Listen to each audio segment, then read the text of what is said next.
Bom, galera, se vocês gostaram do vídeo anterior, a gente vai continuar aqui dando outros exemplos, justamente com a ideia de tentar colocar a questão do tamanho no seu devido lugar, ok? Então, olha só, vamos começar a ver questões ligadas ao tamanho da fronteira. É provável que ao longo aí da formação de vocês, do ensino fundamental, do ensino médio, alguém tenha dito que é muito difícil controlar a fronteira brasileira porque ela é uma fronteira muito extensa. Olha, realmente, são quase 17 mil quilômetros de fronteira que o Brasil faz com 9 países. Então, isso é um dado real. De fato, a fronteira do Brasil é muito grande. Agora, será que esse é um fator que realmente interessa muito, importa muito, tem um peso muito grande na hora que você vai fazer o controle, a segurança dessas fronteiras? Eu vou começar mostrando o exemplo dos Estados Unidos, depois a gente passa para o Brasil, tá certo? Bom, por que eu estou usando esse exemplo? Porque aqui, os Estados Unidos têm uma fronteira com o Canadá de quase 9 mil quilômetros. É a maior fronteira entre países do mundo. E a fronteira com o México é 3 vezes menor. É pouco mais de que 3 mil quilômetros. E aí eu pergunto a vocês, onde é que há problemas? Na fronteira norte com o Canadá ou na fronteira sul com o México? Perceberam?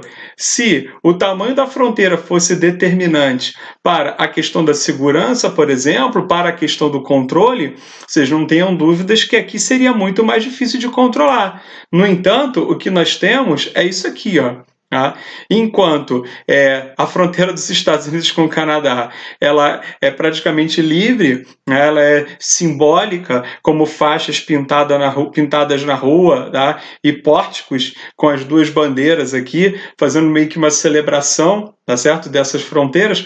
Olha o que acontece na fronteira com o México. Cerca de arame farpado, o Donald Trump já teve a ideia, inclusive, de colocar cerca elétrica. Ele foi desaconselhado porque poderia parar nos tribunais internacionais.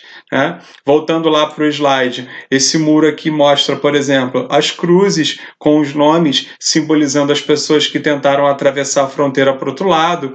Então, o controle da fronteira com o México é muito mais difícil, o que significa que, nesse caso, o fato de a fronteira com o México ser 3 vezes menor parece não ajudar muito. Há uma outra questão aí que é mais forte, que pesa mais na hora dos estadunidenses fazerem o controle sobre essa fronteira, tá certo? Eu vou dar um outro exemplo antes da gente chegar no Brasil. Que é a fronteira da faixa de Gaza, na Palestina, com o Egito e com Israel. Eles têm uma dificuldade enorme para controlar essa fronteira, e ela é muito pequena. A fronteira de Gaza com Israel é de apenas 51 quilômetros e a fronteira com o Egito é de apenas 11 quilômetros. E essa fronteira ela é fechada diversas vezes, porque Israel teme que por essa fronteira aqui entrem armas, entrem munições e mantimentos para o povo palestino aqui da faixa de Gaza, tá certo?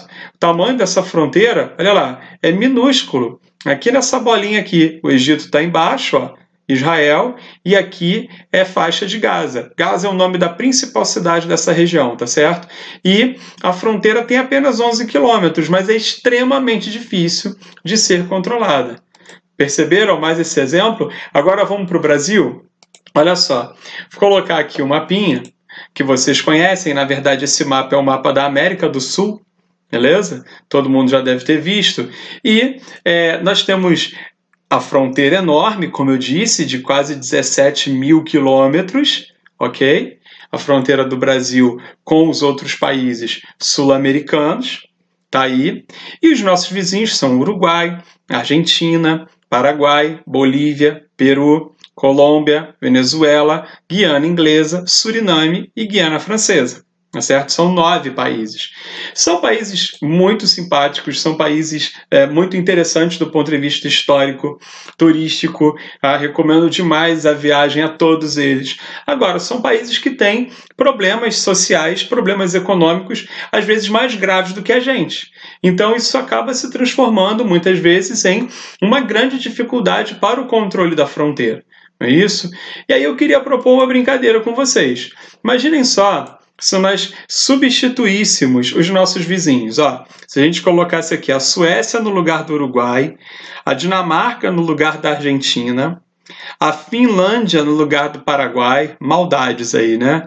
A Noruega no lugar da Bolívia, a Suíça no lugar do Peru, a Alemanha no lugar da Colômbia, Portugal, o novo destino preferido da classe média brasileira, vamos colocar no lugar da Venezuela, né? Os Estados Unidos aí no lugar da Guiana Inglesa, né? O destino eterno da classe média brasileira, né? Mamãe, eu quero ser USA, na verdade. E a França, que eu coloquei ali de propósito por causa da Guiana Francesa, tá certo? Percebam como é que o cenário muda quando a gente faz essa brincadeira. Percebam que, com esses países sendo vizinhos, numa situação hipotética, é óbvio, numa viagem nossa aqui, olha como é que a questão do tamanho eu acho que perdeu peso agora, né? Porque, assim, vocês acham que a gente teria dificuldade de controlar uma fronteira com a Finlândia, por exemplo?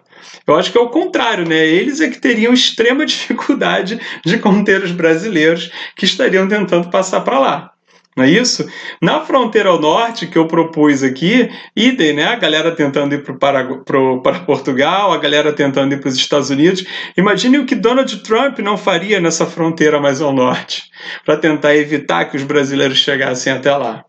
Portanto, nessa situação hipotética aqui, olha como é que a questão do tamanho perdeu muito peso. O que nos mostra mais uma vez, tá, que isso nem sempre, eu digo para vocês que dificilmente vai ser o fator preponderante, tá, do ponto de vista geopolítico, do ponto de vista geográfico, tá, para definir alguma coisa. Tá certo? Forte abraço para todo mundo, até a próxima.